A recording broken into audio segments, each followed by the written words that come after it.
welcome to the very first episode of Ice Talk with Hana. I am your host, Hana, and for the very first episode, we are going to be talking about Skate America and some of the skaters that I'm most looking forward to.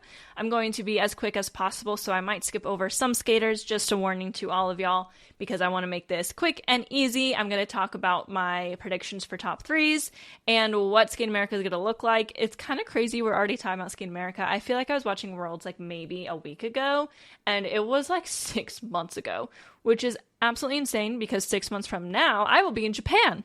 Ah! But before we get started, since this is my very first episode, a little bit about me. My name is Hana, obviously, and I was a competitive figure skater for about 15-ish years, give or take. I coached skating for 10 years, but I have been skating for over 20 years. And while I never competed at a high level like Skate America or anything like that, I like to think that I know a few things about skating, considering I've been doing it for a very long time, and I also coached it. I obviously know a few things about skating. And I want to bring a skater's perspective of these competitions. I feel like there's not a ton of options out there, especially on YouTube. I feel like most YouTube videos that I watch are from just fans, which is great. I'm really happy to see that there are still people that are not skaters that just enjoy watching and talking about skating. But let's talk about my predictions for Skate America. I'm going to talk about all four disciplines as much as I can. I will say women's is probably going to be the most complex because that's the one I pay the most attention to. Just in general, it is what I did for the majority of my time on the ice. Men and ice dance, I think, are kind of cut and dried how they're going to end up, at least with the podium. Pairs is a mix, but pairs is often the discipline I have the least amount of interest in. I'm just being real with y'all. Like, you're still gonna just get like a lot of my opinions. I'm not gonna speak with absolute facts the entire time because at the end of the day, I am a skater, but I'm also just a fan of skating and I want to talk about it with the universe. So here we go. I want to talk about our three US women because I'm going to make a very hotly debated I don't know where I was going with that. I'm going to make a possibly controversial statement and say this is probably the most likely time in years where I could see our US women sweep the podium. And I say that as a huge fan of Japanese skaters. I think that they can definitely spoil to be on the podium, but based off of what I've seen so far this season and what has happened over the last few seasons, I think that coming into this, the US women have the most momentum, have the most potential, and as long as they go out and skate two clean programs, I think they could end up being the top three. Now, on paper, kind of, Isabel Levito is still coming in as the clear favorite. She's going to have, by far, the most media attention. She's going to have the most people talking about her because she is coming in as the reigning world silver medalist. And when you come in as a reigning world medalist, you are likely to get what we call a PCS bump.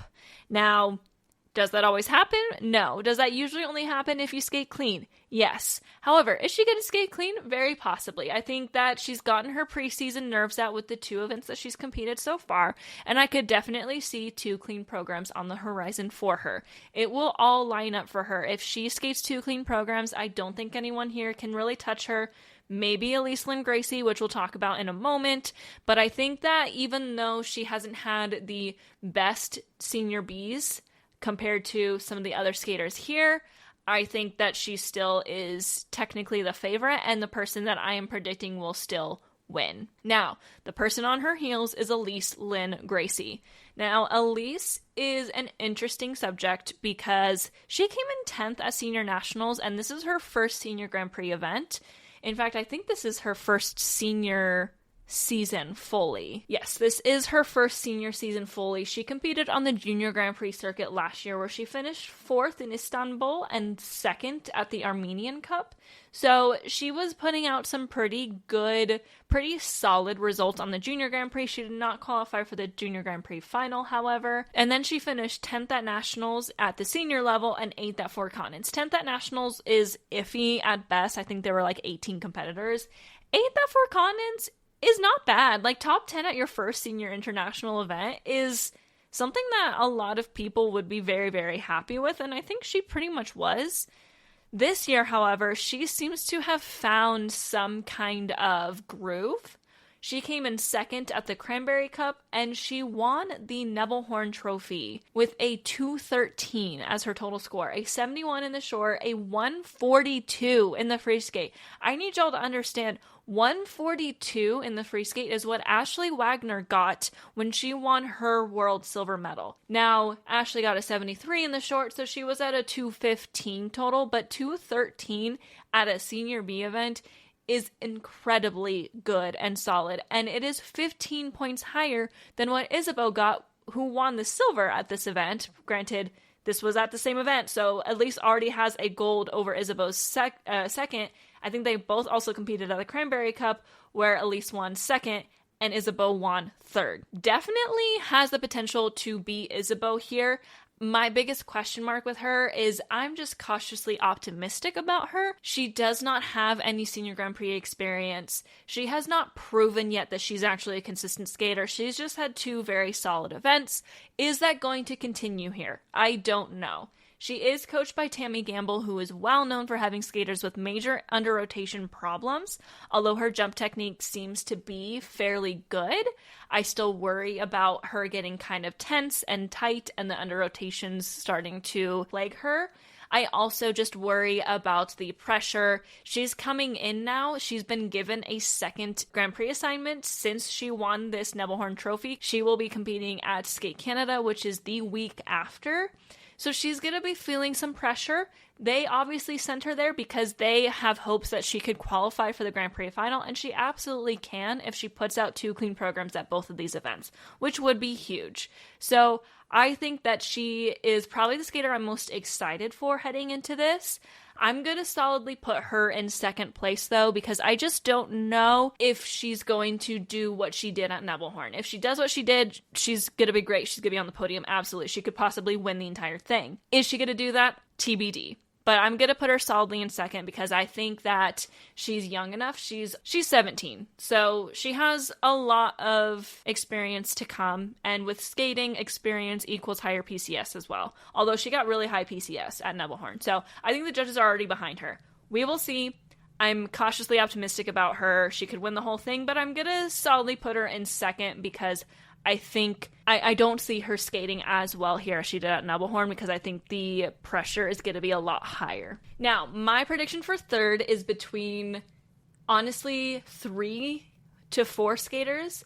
Number 1 is going to be Wakaba Higuchi from Japan. Now, Wakaba is one of my favorite skaters. I have such a soft spot for her. She's been around for a while. She used to be one of the best skaters in Japan. Wakaba is my pick for third because I think she's gotten through her season of struggles because last year was really tough for her. She missed 2 seasons ago due to injury, and then last season she came in 5th at Grand Prix de France and 9th at NHK Trophy in Osaka, and then came in 12th at Nationals, and that was it. That was it for her. I think that she has gotten through that, and I think this year could definitely be the year that she finds more consistency again. That being said, she did compete at a regionals event where she skated 2 pretty much clean programs. She still looked a little bit tight to me, but I think that was just kind of getting some of the early season jitters out. I think she's probably a little bit more trained and ready to go here. So I'm very, very hopeful.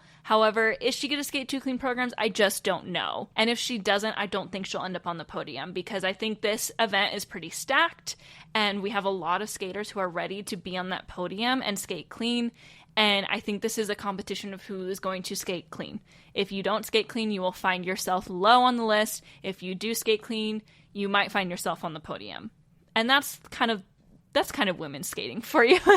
It's all about who can skate the cleanest. Now, she has not competed this season outside of regionals, and I don't have the scores. I couldn't find them easily, but I'm pretty sure her short program was around 67, 68, and her free skate was mid to high 120s, which is a pretty good start to the season, especially at regionals.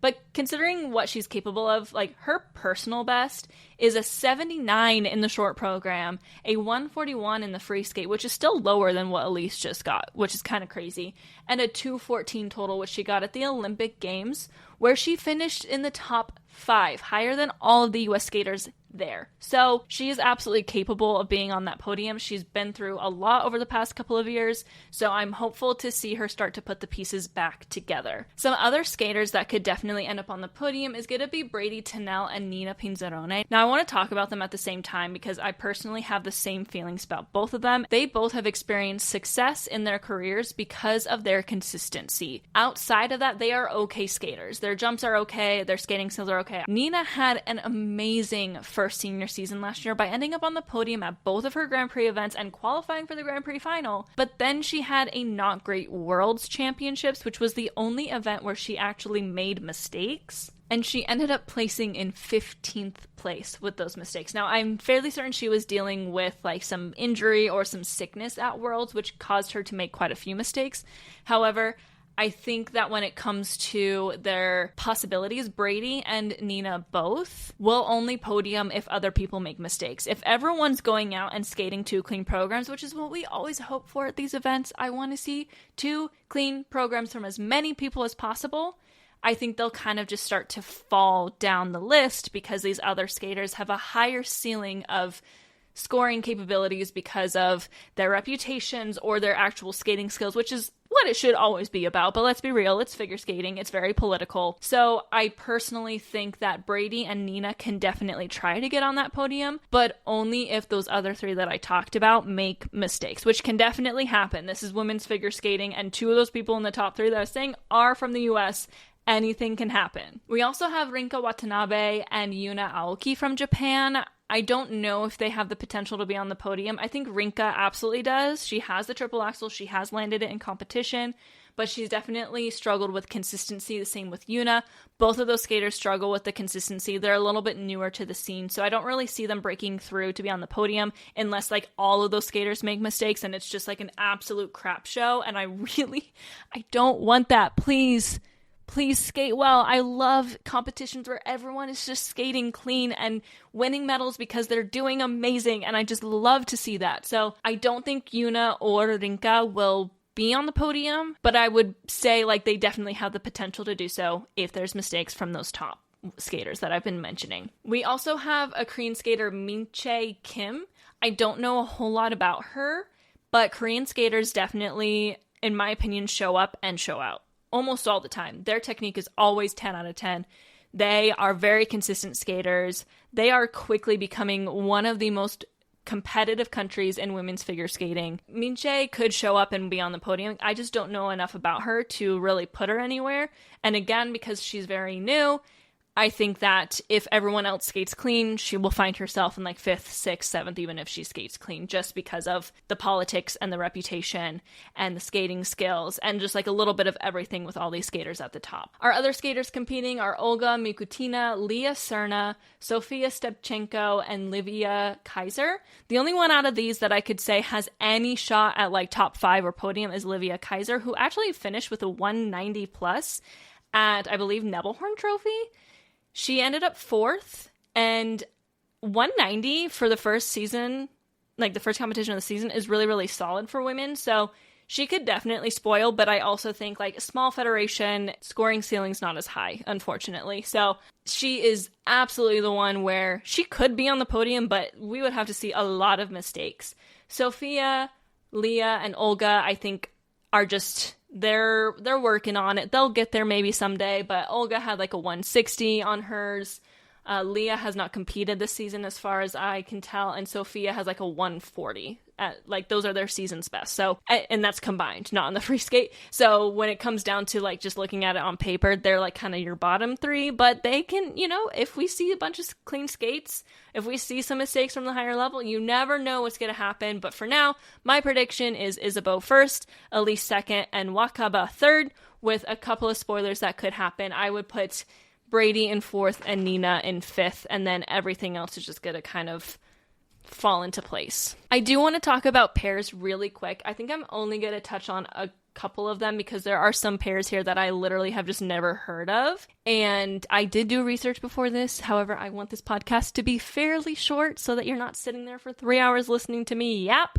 Because, okay, well, it is a podcast, but I also have this on YouTube. So I guess if you're listening to this via podcast, you want to hear me yap. Anyway, Pairs is a big question mark for me. So on paper, we have favorites, and that is the reigning world silver medalists, Riku Miura and Ryuichi Kihara. Now they are two-time world medalists, or two-time world silver medalists, and they were the world champions in 2023. They are my favorite pairs team, period. I love them. They are the full package. They are everything to me, and I want to see them succeed this year. They missed the Grand Prix season last year due to injury, and then it was kind of a slow second half of the season where they won silver at Four Continents and Worlds. But I think personally, they are absolutely capable of winning. The only thing is there are two teams competing here that are very consistent and I think will easily win and beat out the Japanese if the Japanese make any type of mistakes, which could happen. This early in the season, they're kind of known for usually getting a little bit better as the season progresses too, but I still want to see them win because the two teams that are also vying for gold are Russians who are representing other countries. And I'm going to say something right now. I do not think anyone who is born, raised, and currently lives in Russia should be allowed to compete just because they have family members from other countries, okay? If you are Russian, you should not be competing internationally. I don't think anyone from Russia should ever be allowed to compete because so many reasons that I'm not going to get into in depth right now. I am a Russia hater. So if you're a Russia lover, this podcast is not for you.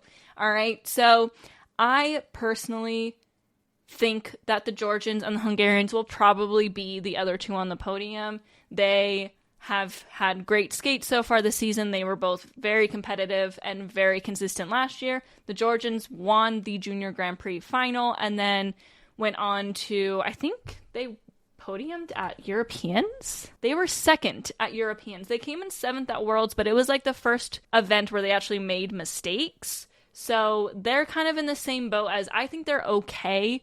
They are successful because they are consistent and in pairs that is so hard to find. Same with the Hungarians, also both born, raised, live in Russia, and same thing. They have a 66, a 129, and a 196 total so far this season, where they came in third at the Lombardia Trophy. I think they're capable of winning as well, but they're kind of the same as the Georgians. I don't find anything particularly special about them. I think their skating skills are fine. I think their elements are fine. There's nothing super special about them, but they are consistent, which gets them good scores. Like, they were fourth at Worlds, they were fourth at Europeans, and then they won Senior Nationals. And they also qualified to the Grand Prix final, the Senior Grand Prix final, where they finished fourth. They came in third at Grand Prix Espoo and second at Skate Canada. So I think the podium's going to be those three in some way. I'm holding out hope that it'll be the Japanese on top. And I'm also holding out hope for Danny and Ellie Cam and Danny O'Shea, our top US team, the reigning national champions. They are a team that I could see being very successful in the future. Every time I watch them, I personally get the feeling that this throw issue that they have where she's falling on every single one, it is clear to me that she is falling on them because she's not landing them in practice even yet. This is not like it's in her head and they're just never going to get there. I think it's just she's new enough to pairs. She hasn't figured out the timing. She just doesn't land them yet. Like, it's just not an element that she can do, but they have to attempt it to at least try to be competitive. But they are so good at everything else that it carries them to the point of being national champions, although U.S. pairs at nationals last year was a mess, and it was literally embarrassing to watch. I'm sorry. But I think that they could definitely spoil for the podium if there are any mistakes. They did beat the reigning world champions in the short program. At their Senior B event, the Nebelhorn Trophy, they ended up third overall. Their free skate, they came in seventh. But they did land their throw to a 73 in the short program. I think they are totally on the road to getting those throws consistent in practice. And as soon as they're consistent in practice and they become consistent in competitions, they will be a force to be reckoned with. They can be on the podium at these events, at the Grand Prix final. They can be on the podium at Four Continents, at Worlds. Like, they are very capable because they are very consistent and good at everything else. It's just the throws that are like holding them back. And I think that's just a matter of she just needs to keep practicing. And I don't think that's going to be solved just with this one summer that we got through. I think it'll be probably another season. Hopefully next year for the Olympics, they'll be ready to go and they will be solidly, it'll be their season. Not to say they're going to just win everything, but they could definitely be very competitive and be looking at some pretty high scores. Here, however, I think they'll only end up on the podium if one of those top three really falters and they have two really great skates. Outside of that, our other two U.S. teams could definitely just go, and they just need to go and skate their best and see what happens. The same goes for the British team. I mean, no one's going to really chance that podium unless there's some major mistakes happening from those top three teams. So I think this event is going to be interesting just simply because I don't know who's going to win and I don't know how the podium's going to go. But if I could put my finger on it, I'm going to say the Japanese number one, Riku and Yuichi, are just absolutely amazing and I love them. I'm going to put the Hungarians in second, and I'm going to put the Georgians in third, with Ellie and Danny solidly in fourth. Hopefully they can get one of those Russians that shouldn't be competing out of there, though. Next, let's talk about the men. So the men is interesting. My dog just shook her head, and I think she's done that a couple times, so I apologize for the background noise. Men is interesting because there is an obvious person who's going to win unless he literally gives up and walks off the ice in the middle of his skate, which even then, if he does that, I feel like he could still win, and that is Ilya Malinin. With his technical capabilities, he has room for so many errors he can still win. I think where he's at right now, if Nathan Chen showed up, he wouldn't be able to beat him. And that's saying a lot because Nathan could only get beaten by a clean Yuzuru Hanyu, who's like considered to be the GOAT. I don't necessarily agree. I have my issues with his fans that call him the GOAT because I think he's a fantastic skater, but not the greatest of all time. But Ilya is just like a force to be reckoned with. Even if he gets the proper component scores, he will still be winning things. And I think people need to understand that. Yes, is he overscored in PCS? Absolutely. But the PCS to technical ratio is so crazy different. There's no difference. He's going to win no matter what, and he's also going to get high PCS because he's the reigning world champion. There is nothing stopping him. My biggest question mark is how big of a gap is going to be between him and silver, and my biggest prediction for silver is Denis Vasilyev's. He's had a very solid start to his season. Denis came in third at the Nebelhorn Trophy and second at the Shanghai Trophy, and both times that he finished third or second, he was behind people who were not competing here.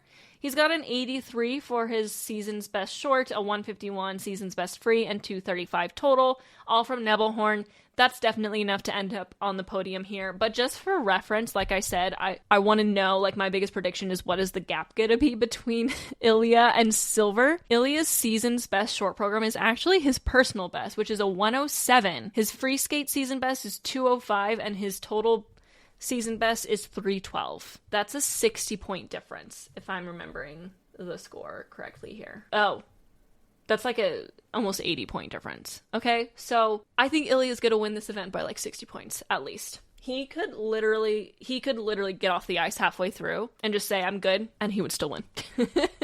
But I do think Denis will probably be the silver medalist, barring anything crazy. Kao Miura from Japan, I believe, will be the bronze medalist. He has a 76 season's best for the short, 158 for the free, and 234 for the combined. So around the same as Denis. 235 for Denis, 234 for Kao. So it could definitely be a battle for the silver medal between those two. I don't really see anything happening outside of those being the top three. Again, we have Lucas Brossard and Maxim Naumov for our other two U.S. men. Lucas had a pretty solid start to his season, winning the Cranberry Cup, and he actually has a 246 season best. However, I just don't know if it's realistic of him to skate super well here. I believe this is his first senior Grand Prix. No, it's his second senior Grand Prix. He competed at Cup of China last year where he finished 12th out of 12. And then he didn't compete at Nationals. I don't know why. I don't know if he was injured or not. It's not telling me, and I didn't really pay super close attention to that. He did compete in the Junior Grand Prix circuit back in 2022, where he did come in second at the Junior Grand Prix final after winning his two Junior Grand Prix assignments. So he's definitely capable. He's a bigger question mark than Denis and Kao, so I think Lucas is more of like a fourth place type guess, along with Maxim Naumov, who he has not even broken 200 yet this season, so I just don't know. I personally think if you're not breaking 200 at some events, even if they're senior B events, you're probably not going to be on the podium at a Grand Prix. You have to get past the ever scoring below a 200. In men's, like, if you want to win, you have to be over 300. If you want to be on the podium, you need to be like 250. So if you're not even hitting 200 at every single event, you're not going to be on the podium at Grand Prix. Like, is that harsh? I don't care. That's just the way the cards fall in men's skating right now. It's a competition of who can do the most difficult program the best. And Ilya is so far and above everyone else right now with his quad axel and his super, super easy quads that look like triples, and sometimes I have to watch it a few times to make sure he actually did 4 rotations, because I swear he did 3, because it looked so triple easy. Outside of that, we have Koshiro Shimada and Nozomu Yoshioka from Japan. I don't know who they are, so they're from Japan, so like they can definitely spoil for the podium if anything crazy happens, but I put them kind of in the top 6. Donovan Carrillo from Mexico is one of my personal favorites. I just love his story and everything that he's been through to get where he's at, although I just don't think he's really capable of being on the podium here. I just want to see him skate 2 clean programs and have a great time. I think this is only his 2nd senior Grand Prix, so I think he's just here to have fun and to enjoy it, and that's what I want to see from him. We have Nika Egadze, who literally trains with my least favorite coach in the entire planet and is also a Russian, marooning as a non-Russian. He should not be here, so I hope he's not on the podium. And then we have Wesley Chu from Canada, who has some really low scores so far this season. I just don't really see anything coming out of him. Finally, we have Kevin Amos. Now, I wanted to talk about Kevin for a moment here because I'm a little bit disappointed that he's actually competing, because I think there's something going on with him personally. He competed at a French event earlier this season, and kind of like European Championships, kind of like we've seen with him, he is like giving up in the middle of spins. He's falling on everything. He's popping the ones that he doesn't fall on. Like, I personally see that. As a skater, I see that and I think something's wrong and he needs to not be competing right now. Figure skating is such a mental sport. It is so mental. To me, it is over 50% mental. You can have the technique, you can have the ability to land these jumps down, but if you cannot conquer like the mental stress of competing, you will never be competitive. And the thing with Kevin is that when he is on, he is brilliant. He is wonderful. He is such a well-rounded skater. He's got great jumps. He's got wonderful performance value, wonderful skating skills. And when he's on, it's stunning. It is so fun to watch. But what I'm seeing from him is scary. And I'm a little bit worried about him competing based off of what I saw, like the last few competitions he's competed at. He did not compete at Worlds, which is right. He needed to not compete at Worlds. He finished in 31st at Europeans. He did not make it to the free skate. He finished in 7th at French Nationals. Granted, he won 4 national titles in a row. And this event that he just competed in France, I saw on Twitter, I saw what he was doing, and a lot of people brought it up, and I agree. Like, there's something going on. Something needs to change. Something needs to happen. And I'm genuinely, like, worried about him. So I hope whatever is going on with him is nothing too serious, although I feel like it is. I think that, personally, he needs to take some time away from skating. He needs to probably change coaches for a couple of different reasons. Maybe he needs to go back to France, go back home. Like, maybe he's missing home and he's just, like, not in a good mental state because of that. Like, there's something happening. I want to see him not here. Genuinely. I don't think he's ready to be competing here. If he were to skate 2 clean programs, he would be on the podium. 100%. I don't think he's going to, and if he has yet another event where we see him literally giving up on spins, I think he needs to have an intervention, because that is the lowest of low. If you like are giving up on the middle of a spin, that means that there's something wrong. Like, as a skater, when I was at like my lowest of low in running programs, I never did that in competition, first of all. I never gave up on a spin halfway through just because something fell off. If I had a spin be zeroed out, it was because I like fell as on my entry or I didn't hold any of the positions long enough because I didn't count right. I never gave up. If I gave up during practice, it was because I was so utterly pissed I needed to get off the ice. Like, something was going on. So anyway, and granted, like, when you're giving up on spins in a competition and you've literally fallen or popped every single jump that you've done so far, like, yes, you're frustrated, but you don't give up points like that. So I've been talking about this for a minute.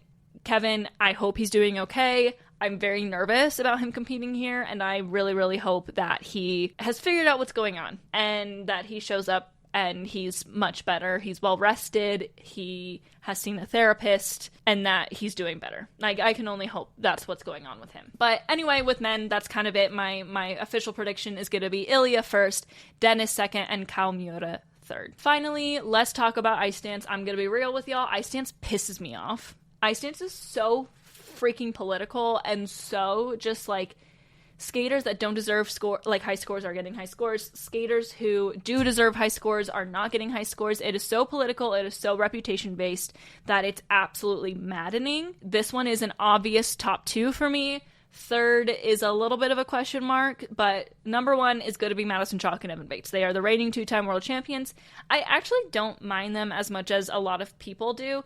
They used to be pretty weak skaters. They've made huge improvements. Their refinement is really, really good. I like their chemistry. It'll be interesting to see their first season as a married couple. I think they will easily win this event. There's not really any chance of an upset here. Lila Fear and Lewis Gibson will unfortunately end up silver. I don't want to sound too mean. They are like my level, and I was not even competitive at novice as a single skater where skating skills are not as important as ice dance. Ice dance is literally all about skating skills. That's how you get your points, and I have a lot of questions. I'm probably going to dedicate an entire episode about the politics within ice dance because it's so freaking frustrating and it needs reform in some way. Do I know what kind of reform that is?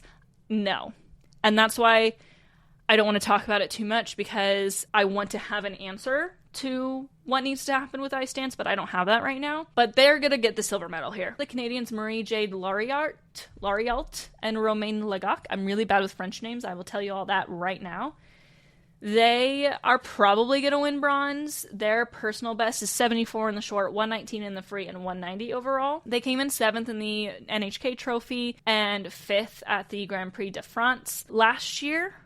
And then they came in 5th at Four Continents, did not compete at Worlds. They came in 2nd at Nationals behind Piper Gills and Paul Poirier. They will be the easily top second best Canadian team this year, considering, thank the Lord, our certain other Canadian team outside of Piper and Paul have been barred from competing. Well, he has, as he should. So I think they definitely have the potential to be third. I think it'll be between those two. Olivia Smart and Tim Deek I really like, but I think they just need more reputation because ice dance is all about politics and reputation. It's not about skating skills whatsoever. So once you have the reputation and once the judges decide to like you, you will start getting higher scores. They are not quite there yet. Everyone else it's a mixed bag for me. I do like Leah Nessa and Artem Markelov. I think they could definitely potentially be a really, really top tier team. I would like to see them also. We're gonna find out, but I would say Chalk and Bates first, Fear and Gibson second, and L'Oreal and Legac third. That's my final prediction. But that is my predictions and a lot of my own personal opinions. I am going to recap Skate America after it is done. I'll probably do a Skate America recap and a Skate Canada kind of maybe preview in the same episode. That'll be a really long episode because I'm sure Skate America is going to come with a lot of drama and a lot of excitement. But that is it for today's episode. If you liked this was my very first episode of Ice Talk with Hannah, so please hit that like button, leave a comment on what your predictions are for Skate America, and also don't forget to subscribe to the channel if you're watching this on YouTube. If you're listening to this on a podcast platform, please make sure to download the episode and leave me a rating, share with your friends. You can also follow me on social media. I am at Looking Nerdy on Instagram and TikTok, which is more anime related. I might make more skating related Instagram and TikTok. We'll see. TikTok's probably getting banned anyway, so it doesn't really matter. And then on X, I'm Hannah Skates 96. All right, but thank you so much for watching, and I will see you all next week post Skate America. And with that, bye.